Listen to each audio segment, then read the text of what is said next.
Welcome to my new episode entitled All About Sound System by ER Works.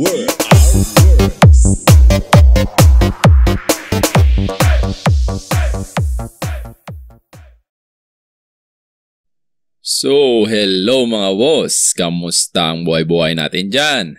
Nandito na naman po tayo para sa isa na namang episode ng ER Talks. At mag-virtual brand review ulit tayo. At ngayon, ang i-review natin ay isa sa pinakasikat na lokal na brand sa Pilipinas. Ito ay ang Live. Play it loud, play it live. Madami ang nag-iidolo sa brand na ito at isa na ako dun. Live, baka naman. Pero di porket idol natin, puro good review lang. Tatalakayin din natin ang mga downsides ng brand na ito para manatili tayong neutral at hindi bias sa ibang brand. Paalala lang po, hindi po ito sponsored. So, kung interesado ka sa topic na ito, samahan mo ako hanggang matapos ang video na ito.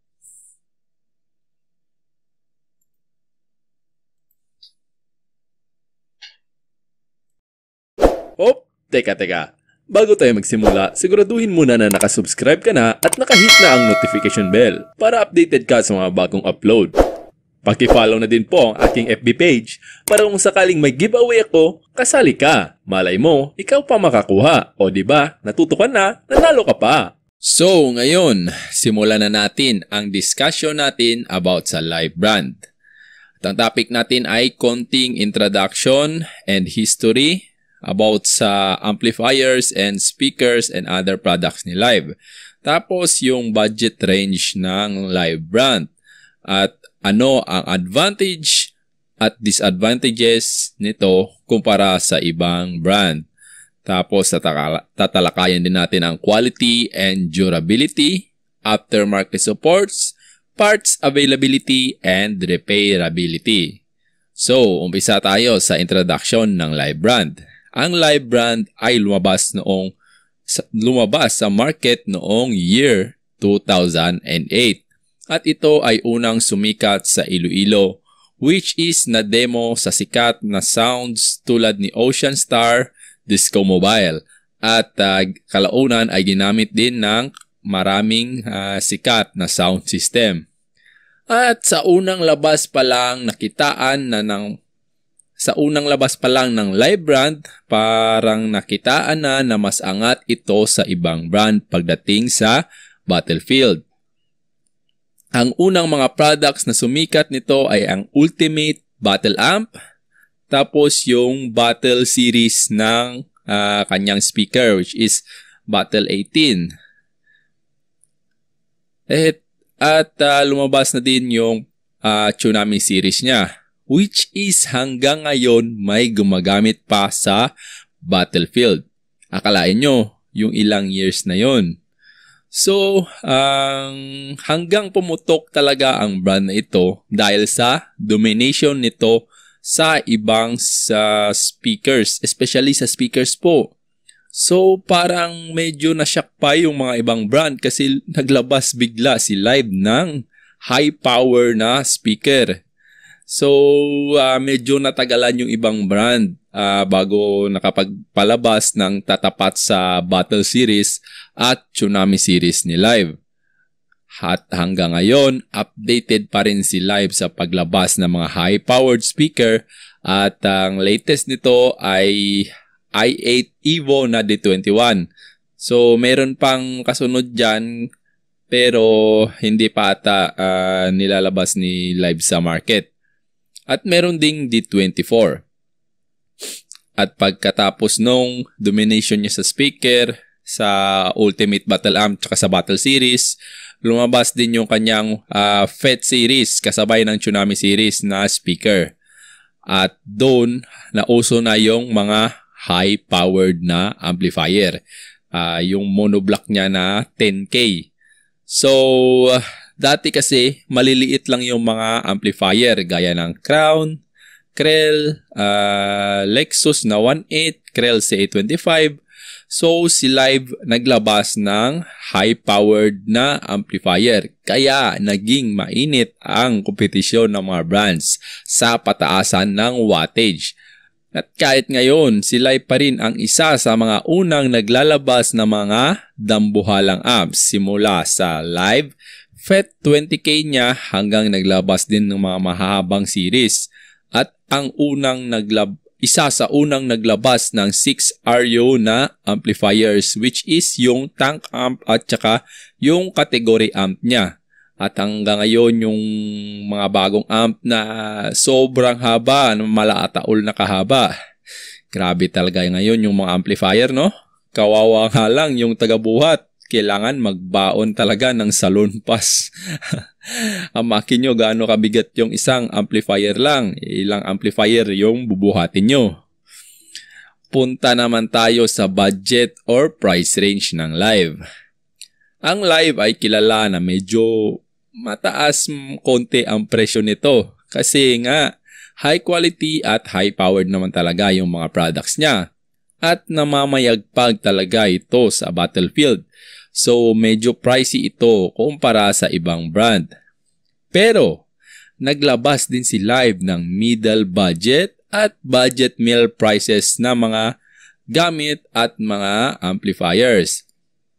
Naglabas siya dati ng DA series na medyo less price kumpara sa FET na maganda rin ang performance sa Battlefield. Ang latest na battle, so last year may gumagamit pa rin ng DA series which is si Mates Audiophile na maganda rin yung performance kahit yung kanyang amplifiers ay outdated na kumpara sa ibang mga sound system. Naalala ko rin ginamit din ito ni Ren 25 at ngayon meron siyang pangmasa na amplifier yung Live.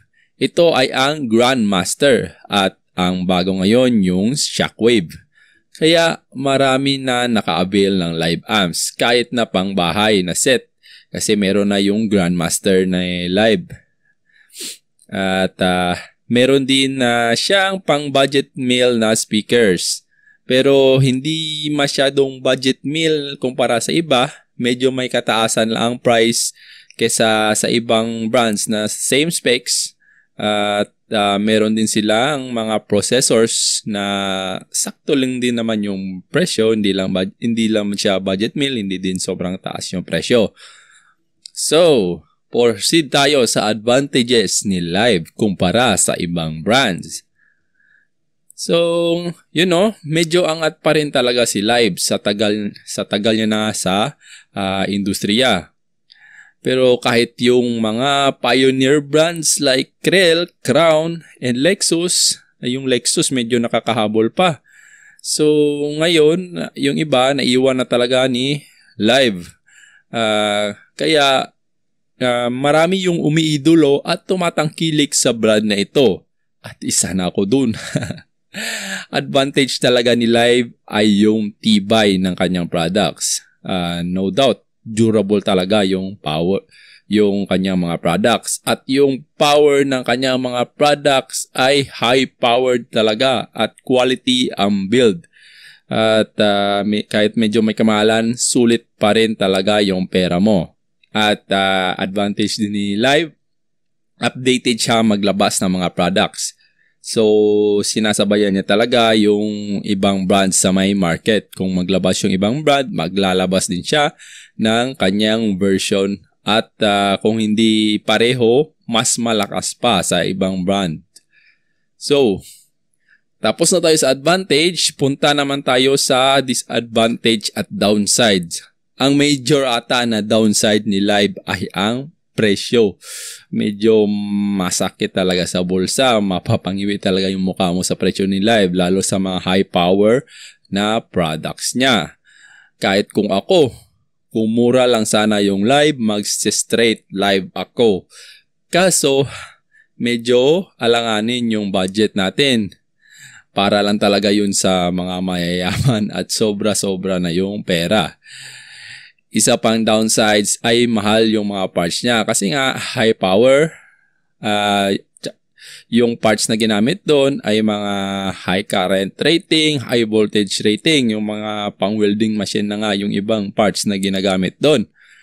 At ang high quality parts talaga ang nilalagay niya, pati yung sa speaker niya. So, may kamahalan talaga yung mga parts. Kahit yung cone lang ng Live Tsunami na speaker, aabot na ng libo-libo.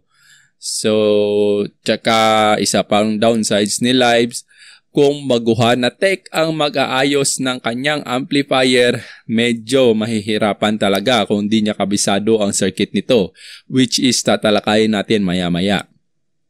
Meron din minsan technical error at factory defects sa Live. Hindi naman to maiwasan kahit sa ibang brand. Sa unang labas ng kanilang brand kasi hindi naman lahat na nilalabas ay perfect agad. So, nire-rectify naman agad ito ni Live at naglalabas siya ng bagong versions. Kaya merong upgraded versions sa FET niya, may 0.2, may 0.3, may sa category niya na series, may version 2 na. Yung ibang series niya, pag alam niya na merong kulang sa kanyang nilabas, ay ina-update niya agad ito. So, yun no, yung disadvantages ng Live. Punta naman tayo sa product build. No doubt talaga sa speaker, walang duda, isa yung Live brand sa mga leading sa speaker. Saksi ako mismo simula ng paglabas ng Live. Mula noon hanggang ngayon, may advantage talaga si Live pagdating sa speaker. Kahit yung ibang tech ng ibang brands, nagsasabi talaga basta sa speaker, Live the best talaga. Saksi din ako dyan sa Battlefield. Kahit iba yung amplifier, basta yung speaker is Live ang talaga. Example dun sa Taiog sa Kabatuan, lahat ng naka i8 na Live, solid na solid talaga kahit iba yung amplifiers.